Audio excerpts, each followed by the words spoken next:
Welcome to another episode of the Swords and Sports Podcast. One man journey to read 52 fantasy books in 52 weeks and create 52 podcasts documenting the experience. I am your host, Mike Mogues, and this week I'm joined by award-winning and international best-selling author M.L. Spencer to talk about her book, Dragon Mage. When I gave taglines for the author, I gotta say, it's fucking impressive. International best-selling and award-winning. You don't hear that every day. As usual, the interview is coming up right after the book details. And I'm going to be honest with you, this is one you don't want to miss. Melinda is a wild woman, and we had a fucking ton of fun. Absolutely let loose, and I love to see it. As a quick self-promo, you can find this podcast on all your podcast listening platforms. I'm also on YouTube, trying to build out this YouTube channel, so please go support there. You can like and subscribe there. You can like and subscribe on Spotify, on Apple. Do all that stuff so that I could rationalize spending half my day job doing this thing. For all details about upcoming episodes, please check out the Twitter. The handle is @SwordsandSports. If you're looking for clips of the episodes to find some of the good highlights, you can also find that @SwordsandSports, but on Instagram. Let's get into these book details because I am dumb excited about this. The book is Dragon Mage. The author is M.L. Spencer. The series is Riven World. It was published January 8th, 2021, and it is actually being entered into Spiffbo. I believe she is in a group with a couple of friends of the program, so we're getting to the point where now that Spiffbo 7's coming up, there's a lot of conflicts of interest, so let's just hope that we all have fun. The pages are 986 pages. You heard that correctly, 986 pages. Melinda wins for having the longest book ever featured on the Swords and Sports podcast. An honor that I'm sure she is very proud of, and I'm also sure she's tired of hearing jokes about it. The publisher is Stoneguard. As I mentioned, it is self-published, and it is in Spiffbo 7, so check that out. What are the books in the series? Well, let me tell you. We can thank friends of the program, J.C. Kong, for the fact that there is a series, because I'm pretty sure she says it in the interview, but after he finished the first book, he's like, when's the second book coming out? Get that up right away. Let's go. So thank friends of the program, J.C. Kong, that there even is going to be a second book. So book 1, Dragon Mage. Book 2, Champion of the Fallen. As usual, consider this the warning. This interview contains spoilers for M.L. Spencer's Dragon Mage. Let me repeat that one more time in case it's not clear. The interview that is coming up contains spoilers for M.L. Spencer's Dragon Mage. If you haven't read the book, consider yourself warned. Without further ado, M.L. Spencer.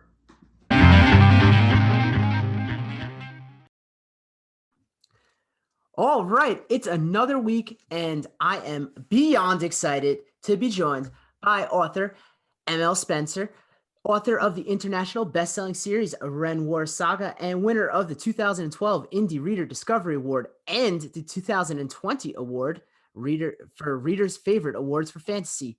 We're here to talk about Dragon Mage, Book 1 of the Riven World Saga. Welcome to the show. Well, thank you. Thank you very much for having me. It's great to be here. Quite the long intro there. You're pretty accomplished. Jeez. Well, I do have to correct you, though. I came in second place last year, but otherwise I'm good. I have to credit Davis Ashura for doing first place. All right. Well, you know what? Humble is an important trait, and my apologies. My first question is, you're a school teacher. Have you ever assigned your own book as required reading to get more sales? No, I have not, unfortunately. No, that would be a great idea, but yeah, I don't know. There might be some ethical compromise going on there. College professors do it all the time, I think, though. Why not? No, you're right. They sure do. I don't know how you'd rationalize it being a biology teacher, but you can make it work. We can do the biology of wyverns versus dragons, I guess. Oh, I love this. Have any of your students ever read your books and then asked you a bunch of questions? Yeah, actually, a couple of them have. I try not to advertise too much that I'm an author, but unfortunately, some people have followed me like on Twitter and stuff, and so they kind of track me down. And then all of a sudden, it's just like, oh my god, it's kind of weird, and I'm like, no, not here. Oh, yeah, like your personal life and your professional life just blended a little too much. Yeah, pretty much. But that's okay. I mean, I guess it's kind of cool because it's nice that I guess students can see that if you really try hard, then you can actually, I guess get what you really want in life. So I guess in that, it's a good lesson. Yeah, I'm thinking all I did in high school was read fantasy books. I would have been beyond hyped if one of my teachers had written a fantasy book, especially like a good one, if it stunk, maybe not so cool.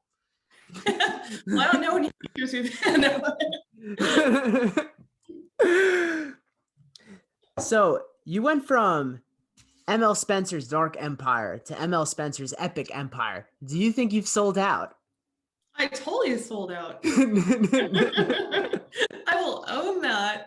Yeah, I was the grimmest of the grim dark for a very while until it stopped selling. And then I decided to lighten up a little bit. But it wasn't just that. I mean, I had the idea for Dragon Mage for years, and it was something I just really wanted to do. But it wasn't going to be a grimdark novel. I'm guess it's got some darker elements, I guess, but it's not grimdark. So yes, it does. Yeah, it does. Probably more than I intended, but yeah. So I had to kind of rebrand a little bit before I put that one out. Were people upset about that? I know like everybody expects their favorite musician, their favorite artist, their favorite thing to just do the same thing over and over and over. I got a couple questions like, why are you renaming your group? What are you doing? I did, but once I explained it, people were good with it. They're just like, okay, you're an artist, you have a vision, you got to go with it. So there we go. I don't think I was like quite like treated for like selling out, simply because I had the idea already. It wasn't a complete sellout. I'm just kind of swerving to pursue an idea I already had, I guess. I don't know. And I knew it would make more money. The truth always comes out. I mean, it's not selling out. I would just gotta make jokes on here. What the fuck is the shortest pitch award? Is that a real award? The shortest pitch award. Oh my God. No, I don't think it's a real award. Where did you even get that from? Deep dark web. Deep dark web. This sounds like something I probably did once on Twitter. My God. I think it was some book interview. Okay. Okay. It was a good short pitch though. I'll give you that. It was. I don't even remember. Tell me what my short pitch was. Oh no. This is embarrassing. I don't have it off the top of my head. I thought you were going to know it. That's okay. I think I vaguely remember from like 5,000 years ago doing something, but yeah, it's buried, man. I know. I just a lot of these written interviews, it's like you've answered the same question like 50 times. That's okay. That's okay. We're exploring new territory here, so that's awesome. Hell yeah. What's harder, riding a dragon or windsurfing? Because I think windsurfing looks harder. Windsurfing is extremely hard. You need a lot of strength. Just like getting the sail up out of the water, it takes tremendous amount of balance and strength. So yeah, I would rather cling to a dragon, honestly. At least I was thinking the same thing. Windsurfing looks so hard. How did you get into being an instructor? Oh goodness. Well, when I was in high school, one of my friends had windsurfers, and so we used to go out like to the lake and the ocean all the time, and just go windsurfing. And when I got to college, they had a windsurfing class. I'm like, okay, cool, I'm gonna take it. What? And yeah, it was amazing. And unfortunately, I was like the best person in the class because I already had experience more than the instructors. So I rapidly became co-president of the windsurfing club and a windsurfing instructor. So that was kind of cool. Next time I'll add that to your intro. Yeah. I've never heard someone say, unfortunately, I was the best at blank. When you sign up for a class, you want to learn something, right? Right. So therefore, it was unfortunate. I did not learn anything, but it was a good experience, nevertheless. Also, quite the ego boost. Yeah, and You mentioned a few times you started writing as soon as you could pick up a pencil. How'd you know how to do words? How did I know how to do words? I was a horrible reader when I was little. Like I remember like remedial reading for like, I don't know, first or second grade. But then all of a sudden in the third grade, I was like reading James A. Missioner and stuff. It was the weirdest thing. So just like in like, I don't know, months, I went from like remedial reader to like advanced reader. I don't know what happened. Yeah, I mean, what a crazy leap that is. I mean, if you're gonna go for it, go for it. I guess so. How many botany majors hate veggies? You know, that's an excellent question. Oh my God. I'll tell you what, to me, veggies taste like grass. They really do. I would may as well be like a cow out there in the yard chewing freaking grass. Okay. I don't care what it is. You know how they say everything tastes like chicken? Yeah, Okay, no, it doesn't. Meat tastes really good. yes, it does. But Yeah, all veggies taste like grass. this is the #1 vegan podcast, so people are gonna be real mad about that. So all the parents who say you will never meet, and all the parents and all the haters who say you'll never get a girlfriend or a boyfriend playing video games, what would you like to say to those haters? Uh no. Differ with you. There's wonderful people in video games. I mean, I don't know what to say. I mean, people used to like go to bars, but who the heck are you gonna pick up in a bar? An alcoholic? Come on. Ugh. Tinder? I mean, what the heck do you know about people on Tinder? No. You jump into a video game, instant like connection. You already know that they're a complete geek just like you. Yeah, there really is something to that, besides being hysterical, because, like, yeah, you're right. I actually think it's nerdier to go to a bar now. But, like, you have a shared interest. It's such a home run. That's true, especially like I don't know, I I have good dating success, I guess, on MMOs.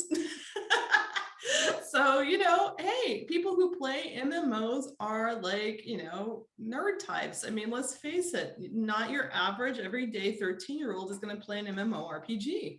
So, No, it's either that or I guess now they can meet on TikTok or something. yep. This seems a lot safer. You said you've had a lot of success, so have you had multiple relationships come out of MMOs? Or No, just one. still a success. You wrote a 230K words book in 40 days. Did Oh, did people think you died? yeah, I pretty much almost got a divorce out of that. Actually, I want to clarify that was 260K. It was 260K after editing. I'll have to take that up with my research department for getting that wrong. An egregious error. No, it's true. It is a 230K word novel, but I sliced 30 words out of it. It was longer at one point. So yeah, it was ridiculous. I wrote a chapter a day. And so it was about, my chapters back then were like 5,000 words. So yeah, it wrote itself, it poured out of me. I slept for about 2 hours a night, and yeah, it's all good. Only a gamer could really do that, though. Like, used to just going on no sleep, just focused on the task. Yeah. Exactly. Well, that and lots of coffee. I mean, yeah, for some people, it might have to be a little more than coffee. That's crazy to me. Well, when I get wired on something, I mean, I literally get wired. It's like a high. So if I'm Right. like really intensely into what I'm writing, I mean, my God, I may as well be like snorting Coke or something. I mean, it's just like, if all I want to do, I'm wired, I can't see, it's crazy. My experience with snorting coke, I didn't write anything. So much.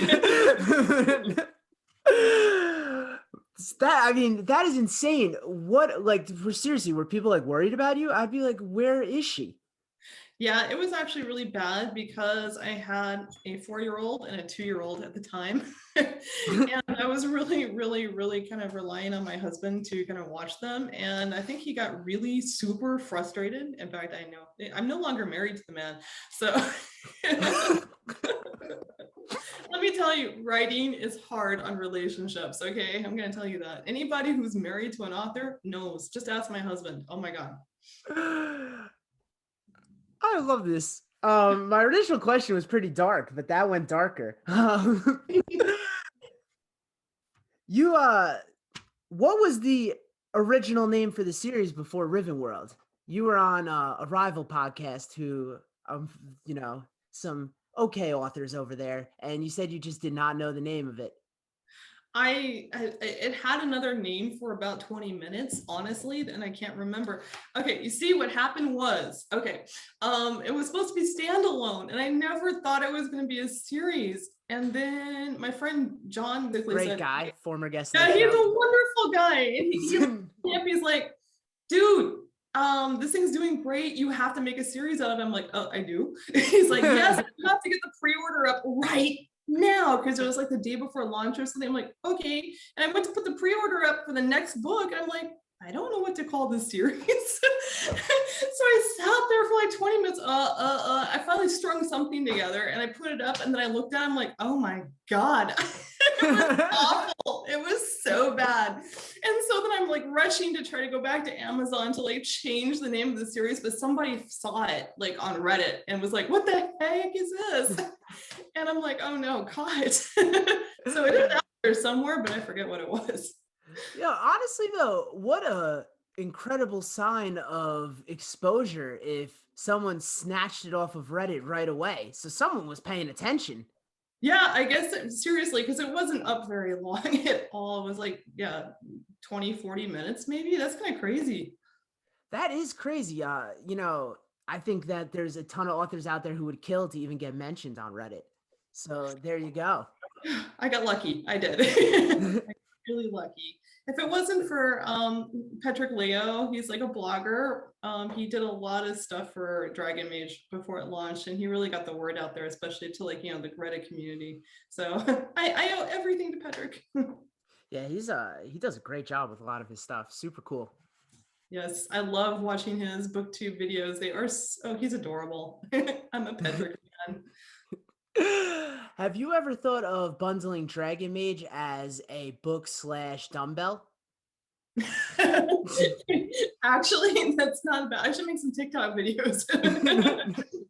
Let me actually use it for a while before I show my like sad arms. Okay, but yeah, there we go. I can do that. I'm thinking of like a romance novel type cover, you know, with like the ridiculously jacked guys just holding the copy of the book. You And know, that's that would work. I can do that. you got some great fan art on like your Instagram and all over the place and stuff like that. You know, just some hot dudes. I think we can make this happen. I think we could. I do. I can try. I can offer money. Hey, come on, guys, take your shirt off. Hold my book. You know. Listen, I'm just here to pitch terrible marketing ideas. Actually, these are great. Keep them coming. I think I'm going to use like a lot of them. It would be great though, honestly. Come on. You know I would sell books. maybe listen to John and not me.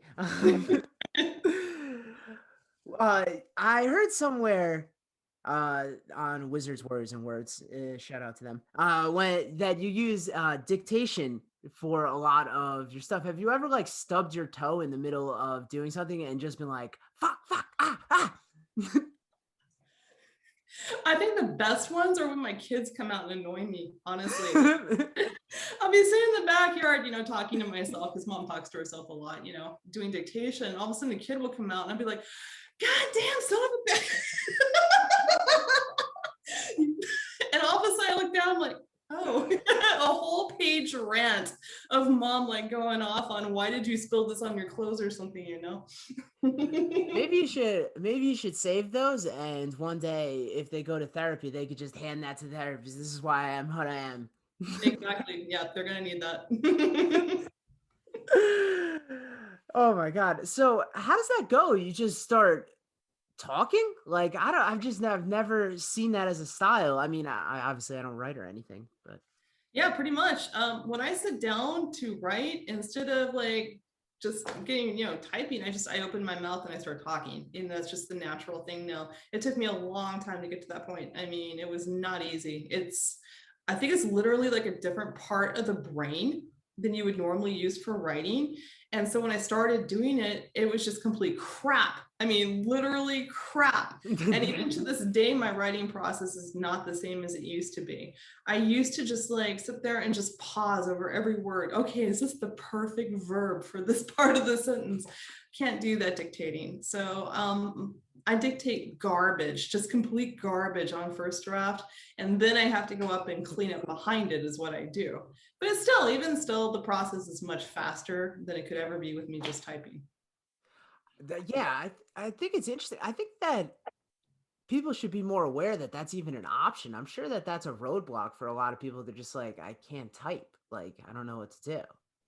Yeah, they do need to be made aware if it's an option, because it's a wonderful option. I don't think people understand what kind of damage writing does to your body, but it does. Right. If you're just going to sit there all day, 6 hours a day or longer at a keyboard for years, you're going to destroy yourself, literally. And not just like carpal tunnel and stuff, but just, oh my God, like the tendons in my arms, just all the way down. Just got, yeah, that wasn't completely writing. I also did some really stupid yoga stuff, but the combination, yeah, no. So things like that, people do need to be made aware of that. I think a lot more people should be dictating. Well, yeah, I'm thinking now, I'm sitting at this chair and my back is killing me. I'm like, if I had to do this for 6 hours trying to write, I'd be like a circle. I'd be the letter C. Yeah. Over there, I have a standing desk and I'll go over there. I mean, I literally am like migrating when I write. I go from one place to the next place to the next place. I literally go outside. I'll do like 40 jumping jacks and I'll come back in here. Like every 2 hours is jumping jack time. I mean, you got to kind of keep doing that. Otherwise, your body's going to get shot. Can you please, as you're marketing your next book, do a live stream of you just talking the book out and then running out and popping off some jumping jacks and coming back in? Like, I think the people need that. People need that. Okay. I don't know if people actually need that, but I guess I can give it to them whether they want it or not. I think that would be enlightening to a lot of people because that's fucking awesome.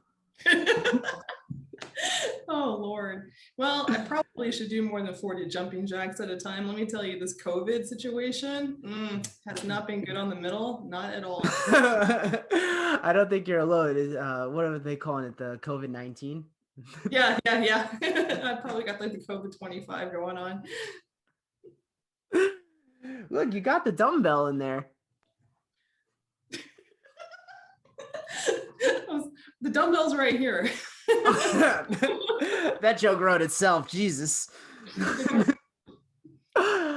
Are the only people who get up at 4 a.m. Writers and serial killers? Probably. I mean, it has to drive you kind of nuts, I think. It's hard. It's really hard. In fact, it's so hard that ever since Christmas or spring break kind of came along, I have not been able to go back to 4 a.m. Right now, I'm at 4:15. Oh, come on. Are you kidding me with that? I went back to 4:30 for too long. And now I'm at 4:15. By the end of the school year, I finally might be back to my nice, comfortable 4 a.m. But yeah, no, it's hard because in order to get enough sleep, you got to go to bed before everybody else. Yeah. Are you kidding me? Give yourself another extra, maybe an hour, 15 extra minutes. You're making that seem like, oh no, I've really let myself down. Well, you have to understand, in those 15 minutes, I can write literally like so many words. I mean, if I'm going to write 2,700 words before I leave in the morning, I need every 15 minutes I can get. That is crazy. This is why everybody out there, you'll never be her. Oh, there's a lot of people out there that write way, way faster and more than I do. My goodness, I was talking to Phil Tucker. I think he said that he just wrote 8,000 words yesterday. I'm like, that's a lot of goddamn words. That's a lot of goddamn words. I think that's probably not one of his best days too. So there's a lot of people who can write a lot more than me. Phil Tucker, he's coming up soon on this show. So thanks for that quick, easy plug there. Yes. Ask him about that. Yeah, tell him my ML Spencer has like Phil Tucker envy. So there we go. I'm sure he'll say the same about you. That is crazy. I'm just beyond impressed. What do you do if a kid pisses you off in the morning class? I'd be like, are you kidding me? Get up. Stop being so lazy, kid. Oh, actually, the mornings are when I'm at my best, which is why I get up at 4 a.m. Now if a kid pisses me off at, fifth, sixth period, not so Right. right. Yeah. It's Gots like, to oh, there's the door. Get the hell out. No, I'm kidding. It's not that bad. But I don't know, by about sixth or seventh period, I am dragging. I am. And so I have to like make a conscious effort. Johnny, that may not be the best thing to draw on your paper today. You may want to rethink that decision. Have any parents read any of the grimdark novels and been like, this person isn't suitable to be a teacher? Not that I'm aware of. my grimdark novels, well, okay, at least they don't contain like any graphic sexual content, but they do have like, I don't know, maiming, torture, and a lot of other horrible things. So I guess if a parent probably read it, maybe they wouldn't be, too happy. Fortunately, I do teach high school. So my students are a little bit older and they could probably handle it. And I'm also think I'm kind of lucky. Game of Thrones has been out for a while now, and Right. not even come close to anything that good old George has done. I don't know about that, but he certainly has opened the door for more general acceptance of the type of elements you might find in a fantasy novel. Yes, he has. Yeah, fortunately for me, because I always like the darker stuff, obviously. Like I said, I tried to lighten up with Dragon Mage. I'm not sure if I succeeded. It ended up being darker than I was hoping it would. You came close. Speaking of it, let's start talking about the book. All right, because you did write a book. Was the one-page prologue a kind of joke? No, I don't think so. It's just a hook. I meant that in terms of length, because there's 1,000 pages that come after it. Oh, no, I don't think so. I just wanted to I wanted to show what the world was like without a champion and, what the problem was. And I didn't need a lot of space to do it. So I did one page. That, I promise you, is the last joke I'll make about the length of the book, because I'm sure you're tired of hearing it. No, it's fine. It's fine. Poor Dragon Mage. It gets picked on, but then at the end of the year, day, it is a heavyweight. So it can go out there and it can fight other heavyweights, I guess, but of the heaviest heavyweight. Right, like a Sanderson book or a Robert Jordan book. Nobody seems to give them any crap for it. Well, Sanderson would clobber the crap out of it. I think like Sanderson is like what 400,000 words was his last one. I could be wrong, but yeah.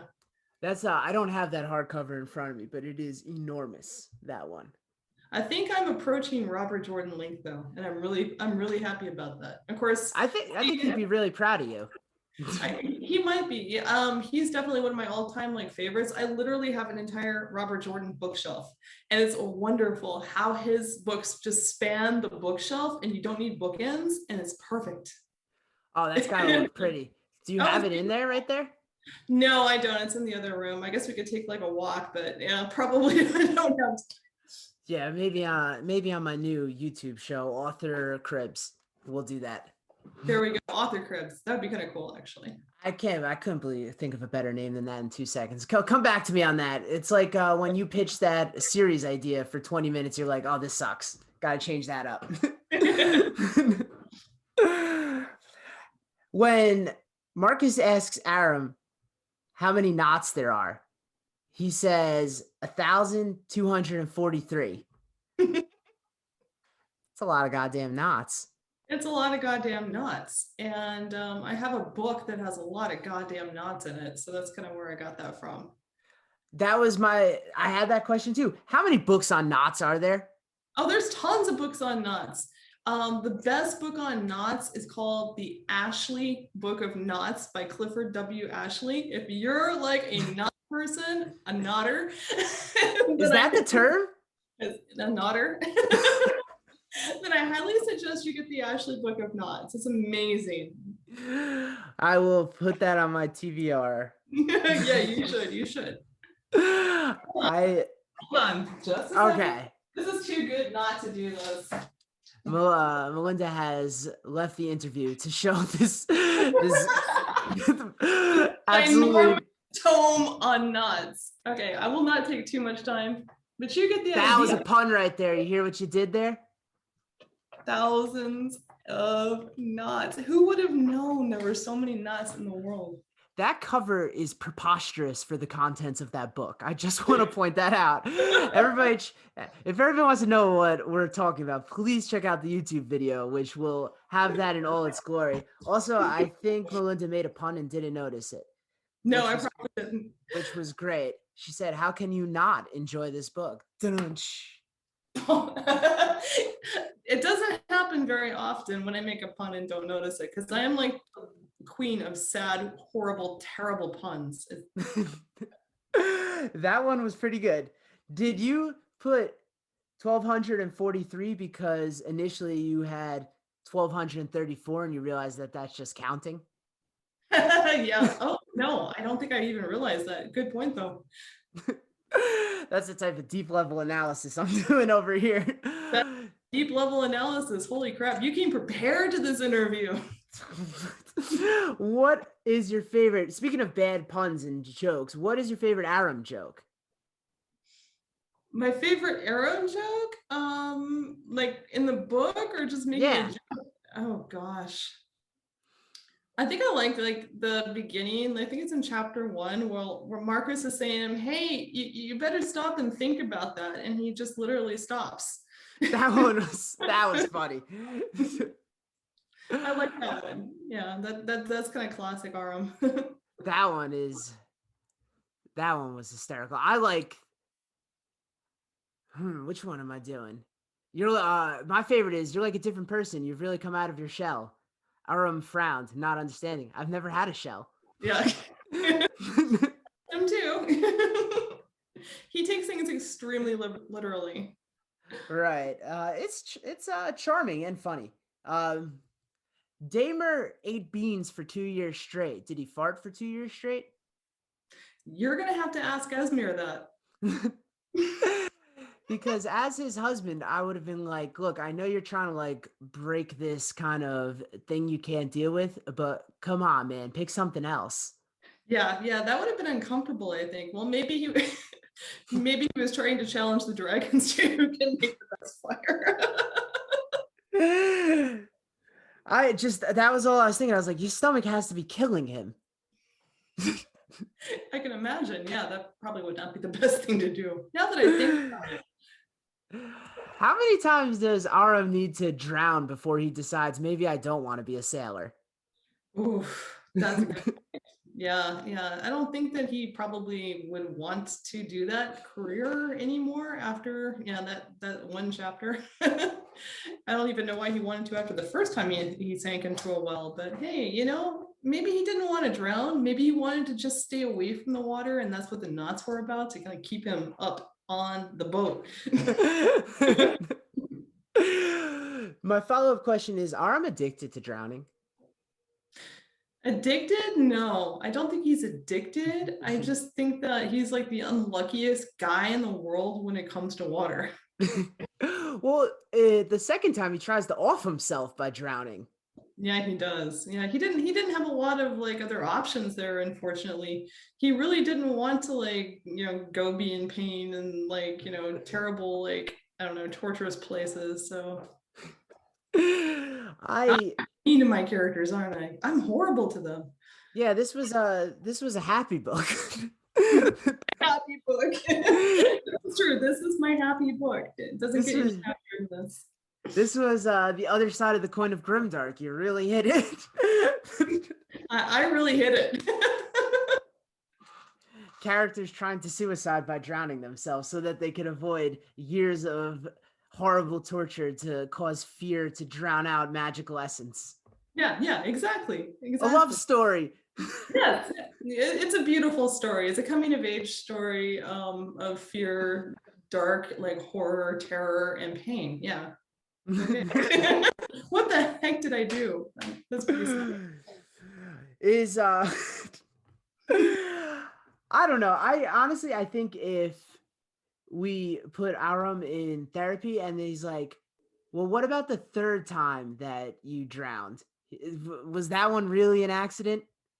I'm just saying. No, that was Vandra's fault. She shouldn't have made him go into the lake. That was not nice of her. You don't do that to a poor kid that just got out of torturous dungeons. You just don't. Yeah, I mean the other guy, Sword Brother Devere, the hairiest man on earth, had a much better approach. He was like a physical therapist. Yes, he was. Yeah, he just had, okay, 1, 2, 3, 4. You know, don't like go jump in a lake. You know. That's he had the millennial approach. That was the boomer. Vandra had the boomer approach. Get out there, get for it. Yeah, he needed to find a razor is all. Then he would be perfect. Well, I kind of appreciated the physical therapy elements in it. You know, it's refreshing to see injuries being taken care of properly. That's true, because I guess in most fantasy novels, you probably would just have people dying hideously of gangrene. Wait, no, that's only me. Spook is for children. Speaking of injuries, how much of Aram's life is spent unconscious or in a bed recovering from an injury? Too much. I didn't even realize how many times I knocked that poor fool out until I started getting reviews that were like, dude, I've never seen a character who passed out so many times in a book before. I'm like, oh, yeah, that's kind of true, isn't it? So yeah, he spends probably half the book, I think, like unconscious, which is, yeah, unfortunate. I think he's a masochist because he's just constantly injured. It's crazy. Yeah, he's definitely prone to injury. I don't know. He's part of my tribe. I mean, honestly, anybody in my gene pool cannot like walk across the room without knocking themselves like into a coma. This is true. You just look at any of my children; they're literally like bruises from head to foot, and I don't even abuse them. I mean, I think the transcript from dictation when they walk in might say otherwise. This is true. This is true. At some point where Marcus and Aram, like, we've only ever hung out for like 5 days. This friendship is a ton of work. I don't think they get like too much downtime though, honestly. I mean, they're just constantly like, I don't know, fighting to like get to like the next level. Yeah, they probably do need to like go do some like, I don't know, bonding activities, you know. I just wanted to see them have a little fun. For the first 5 years of their friendship, one kid's in a dungeon, the other guy's being trained to slaughter innocents. Yeah. Like, these aren't exactly bond building activities. But they are though. I mean, think about all the wonderful relationships that are like spawned from adversity, you know, and terror and fear. I mean, you know, what is it? The Florence Nightingale effect when you actually fall in love with your nurse, you know, stuff like that. All right. I'll leave that for you to say. How much does the story change if Sergen gets the damn dog? Oh God, Sergen needed the damn dog. He really did. I mean, if Sergen would have gotten what he wanted in life a little bit earlier, he may not have been the person that he turned out to be. You know, I think that Sergen needed to find a good therapist earlier in life, much earlier. You know, a dog goes a long way to emotional therapy. I mean, if he had an emotional support dog, the whole book may have been a completely different, you know, experience. That's I've got more questions on that later, but I'm saving that for my one segment. What kind of twisted punishment is throwing a kid off a cliff and making them spend a night on the side of a cliff into a chasm of unfathomable depth? Well, it's definitely a harsh punishment, but honestly, I think it would have been, I thought it was lenient, honestly. I did. I thought it was lenient. My poor children. But if you think about it, look what he almost did. He almost killed dragon eggs. Okay, you don't do that. You don't do that. You don't go near those darn eggs, Sorry, they're the most valuable things in the entire world. This was like an advanced society too, and their punishments involve throwing you off a cliff with a rope or throwing you off a cliff without a rope. Speaking of that, in the thousands of years that people were climbing up and down the stairs in sky homes, did they ever think of elevators? They do have an elevator, actually. Esmere takes it once. It's kind of a rickety right, and it's really slow. Yeah, so I don't think most people would want to unless you're carrying like freight or something, But we're talking about a society that can make swords out of star iron. This is true, but they're a very physically fit society. Yeah, these guys are jacked. These guys and gals. Does Sergen have a gambling problem at the end of because there's a lot of his behaviors that I could relate to. When he starts gambling on the gladiator matches, he says, it's just a little more fun if you have a little cheese on the matches. Yeah. Well, Sergen was kind of raised a noble, and he has like those kind of like noble, I really don't give a crap if anybody dies, but it's interesting to watch. He's got that kind of like attitude. So yeah, he definitely would be one to put some money on that match. That was the most relatable thing in the whole book. He wished he threw some money on the last match. I think that every time when I think I've got the right team. At several points, Marcus debates killing Aram. Does some part of him really want to do it? I don't think so. He really likes Aram. But like a tiny part of his mind, if he's thinking about it that much. I'm trying to think in the book, does he actually debate about killing? Oh, you know what? You're right. Okay, I know what you're talking about. Okay. No, I don't think he wants to. I mean, he really wants to protect him, but he also does, the situation where you're talking about, he was going to get caught and he was going to be, just basically tortured for the rest of his life. I don't think anybody would really want that to happen to their best friend. So, yeah. I guess the saving grace is he doesn't do it. No, he doesn't do it. Thank God. Yeah, he kind of wimped out on that one. We're not responsible for our first thought. We're responsible for the actions following that. That's it's a little piece of wisdom. That is some part of you upset that Sergen didn't get his year-long magical orgy? Yes, I am. My God, Sergen is such an interesting character. I really would just love to see like that alternate universe where he did win and what he would do. My God, you've seen like, have you read Jorg? Oh yeah, of course. Okay. Yeah, Sergen would have made Jorg look like a pussy. I just think that would be like the ultimate like slow train wreck book, just watching him I don't know, go into this magical orgy and just destroy himself, It would be like Scarface, right? Degradation into just complete disaster. If you hadn't sold out, that would have been the book you would have wrote. Exactly. I'm going to start my own Facebook group called Bring Back ML Spencer's Dark Empire. And that's going to be the fan fiction. I don't know how popular that would be. It sounds like my empire is dark enough already. Yeah, it might just be.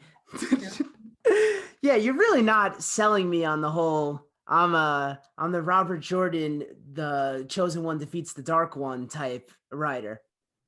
I don't know, man. Robert Jordan got a little dark there occasionally too. I mean, look at Demise Wells. That is true. Robert Jordan got a little weird as well. Yeah, he did. I wonder how that's going to translate to the series.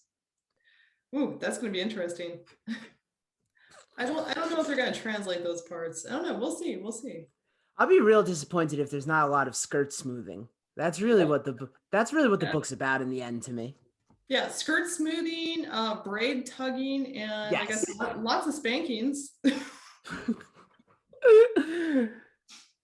Wasn't his wife his editor? Like, what did she say to that?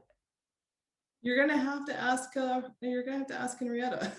I don't think I'll ever get the chance. Future guest Henrietta Jordan. Can I pitch a novella idea to you? Please.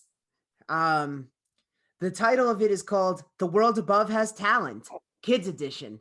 So, what we didn't know was Ebra has a brother. His name is Ebor, and unlike Ebra, who goes around looking for talented children to be his apprentices, Ebor goes around looking for talented children from the world above to invite to an ultimate talent show. That would be amazing. That truly would be amazing. Goodness. I can write this. I could write this right now. I think the arm would have won though, with all those knots. I mean, come on, he would have been like, World of Bugs Got Talent. I mean, he would have won. But how many different ways can you show that in just the span of one stage performance? Some of those kids had some goddamn talent. This is true. They did. I especially like the guy who whistled. He was, That would actually have me cracking up. I was like, what an awesome talent. I think I lost. I ran out of ideas there. I should have watched America's Got Talent before I wrote that scene. Well, when I was reading that, I was like, this is sick. I hope this kid wins.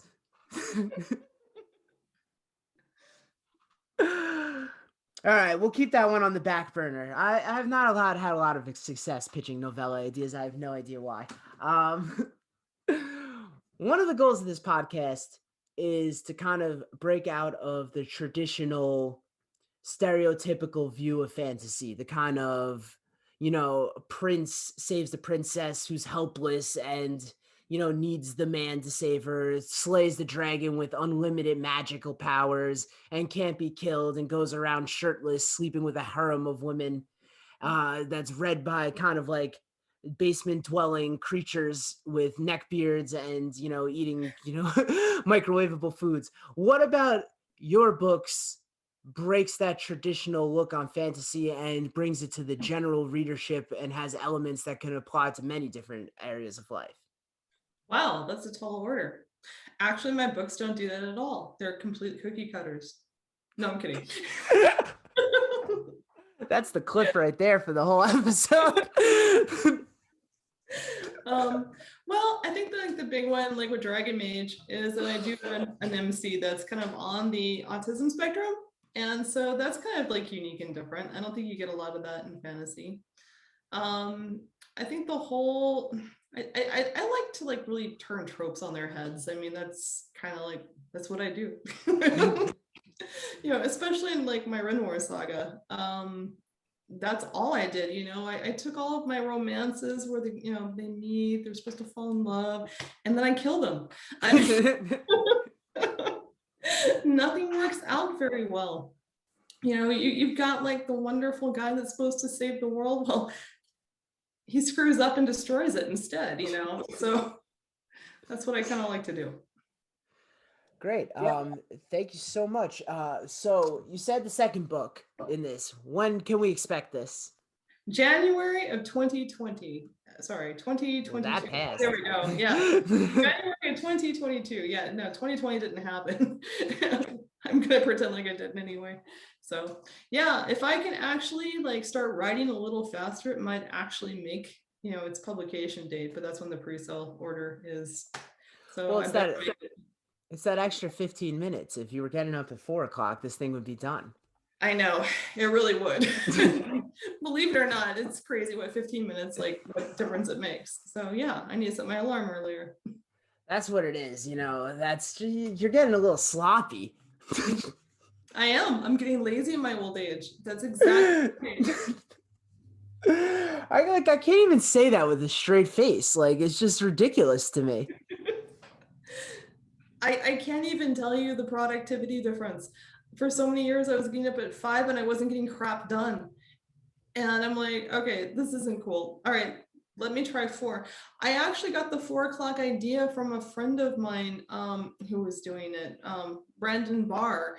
He was an author that lived down the street from me. Unfortunately, he passed away. It was really, really sad. But one of the things that he did is he got up, I think, 3 in the morning. He got up at 3 in the morning. I think he just really wanted that time with his family, the evening time and the afternoon. So he would get up in the morning and write when everybody was sleeping. And it was quiet. And he didn't, have a lot of you don't get disturbed, which is really nice. And that's what really works for me, because every single time something happens and you break out of that thought process, it takes a long time to like get back into it, to like, where was I? You're just, it's broken. So if you can actually get like sequester yourself in a time where you have nothing but you and the book, it's amazing how much more productive you are. Yeah, I mean, there is something to be said when you can kind of really hone in on one thing. And I mean, we're in the age of distraction, right? Every 2 seconds, checking Instagram to Twitter to Reddit. So it's got to be really hard to just find some time for yourself. Yeah, I actually have an internet blocker that I throw up, so I don't. Oh my God, I used to do that in college. Does that really work still? It still works. If I don't have that thing, oh my God, it's just like, okay, I every single time an idea is coming a little difficult, oh, let me go check Twitter. Yeah, I mean, it's a rabbit hole, otherwise. So yeah, I throw that thing up. I'm like, okay, I'm working for an hour. Here we go. And hey, I worked for an hour. I mean, that's smart, because you can almost rationalize being on Twitter in some way, like this is part of my publicity as well. This is part of building my brand, when most of it is just mindless. Yeah, exactly. I mean, very occasionally I do run into a situation where, wow, a lot's going down on Twitter. I need to be there right now. But most of the time when I do try to rationalize it, it's like, nah, come on. I think that's everything I have. Can you please take this time to say where everybody can find you, and please plug something? Okay. Well, you can find me at my website, which is mlspencerfiction.com, or you can come check me out on Facebook, ML Spencer Author, Facebook, ML Spencer Author, or Twitter, ML Spencer Author, or Reddit. So wherever you can find me, you can find me. Google me. I'll probably come up. You do. In fact, that's what I did today. Oh, okay. Well, there we go. That's good. Good to know. You've got good SEO. Also, if you want to contact you, you have to do a math problem on your website, and it's very difficult. Dude, even that does not block the spam that I get in my email. Robots are doing math now, or screwed? Robots are doing math every single day. It's like another solicitation of one type or another. It's between that and calls about your car insurance being expired. That's really, or whatever they say. So thank you so much. I wish you all the best of luck in getting up at 4 o'clock. Thank you. Thank you. I need it. And thanks for having me on the show. It's been so much fun. Thanks. Melinda is awesome, and this is one of those books that from start to finish does not feel like a 1,000-page book. And I think that's one of the marks of something that is totally readable without any dull points. And she kind of nails that with this one. I was super happy to get the chance to talk to her, and it is authors like her that keep me going. And while that sounded fucking corny, it wasn't meant to be. So let's get into these closing statements. Books on the horizon. Next week is going to be recurring guest Benedict Patrick, aka Patrick Benedict, to talk about his book, To Dream and Die as a Tiny White Girl. It's crazy. Throughout the whole course of this podcast, all 5 books in his Yarns World series have been featured on the podcast. Incredible. Super excited to get him back. And then, I am beyond excited. Just kind of secured this today.